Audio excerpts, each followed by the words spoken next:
Jika ini adalah yang terbaik untuk negara, jika ini adalah keinginan rakyat, saya akan mempertimbangkan untuk mundur. Saya ingin negara ini tetap bersatu dan maju. Pak Presiden, apakah Anda yakin dalam mengambil langkah yang sangat besar ini?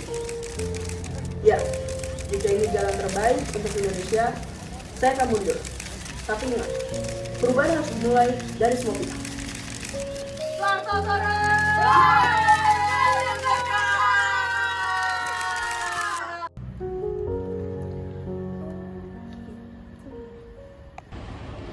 Kalian tahu nggak tentang reformasi 98? Aku habis baca-baca sejarah. Ternyata itu momen penting loh untuk Indonesia. Reformasi? Itu kan yang bikin soeharto turun kan? Kira-kira itu kenapa sih bisa terjadi? Iya, kenapa sih? Jadi gini, waktu itu banyak banget ketidakadilan di pemerintahan, terutama soal korupsi dan ekonomi yang parah banget. Orang-orang di jalan banyak banget yang nuntut soal perubahan besar. Kayaknya ekonomi juga hancur banget. Hancur banget nggak sih? Banyak yang di PHK, ada barang naik juga tinggi. Tapi selain itu, orang-orang juga nggak bisa bebas bicara karena pemerintahan Orde Baru itu sangat otoriter.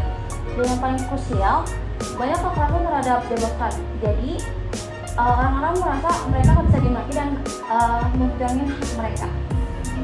Benar, dan menurut aku media mempunyai peran penting dalam mempercepat perubahan itu. Waktu itu, meskipun belum menemukan berusaha menghubungkan media, internet dan radio menjadi alat bantu untuk menyuarakan suara rakyat. Kayak protes gitu ya. Nah benar tuh, dan akhirnya tekanan dari masyarakat terutama mahasiswa dan iya aktivis guys, membuat Soekarno membuat 10 tahun. Benar banget, kalian tuh nyimak ya, mereka udah sejarah nih. Wah, itu pasti gak mudah ya. Kalau aku jadi mereka, pasti aku ketakutan banget. Tapi kenapa sih mahasiswa yang jadi garda terdepan? Karena mahasiswa itu biasanya lebih kritis dan berani. Mereka belajar banyak, terus bisa menganalisis keadaan. Makanya mereka yang jadi motor penggerak reformasi. Bukan itu doang guys, mereka juga bisa mewakili suara rakyat yang udah lelah dengan kondisi saat itu. Mereka juga menuntut demokrasi yang lebih terbuka.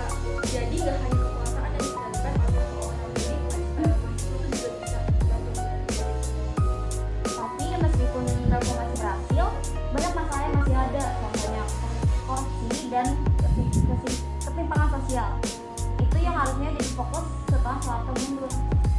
Betul, seharusnya kita juga belajar dari kemajuan teknologi yang ada sekarang, bisa lebih memanfaatkan media sosial untuk menyuarakan masalah sosial dan politik agar kita nggak terjebak dengan masalah yang sama. Ya, reformasi itu bukan tentang cuma memberi presiden aja, tetapi juga memberikan sistem. Bahkan sampai sekarang itu masih Perjuangkan itu ya. Jadi, reformasi 1998 ini bukan soal tentang politik ya, iya.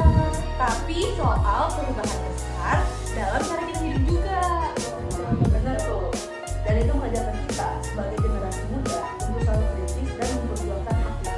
Makanya kita sebagai pelajar juga harus belajar dari sejarah supaya kita nggak terjebak dalam masa yang sama.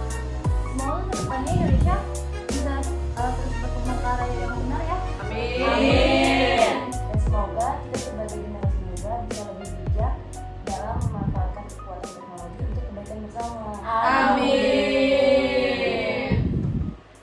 Gitu aja sih guys, udah pernah ngerti belum? Ngerti banget.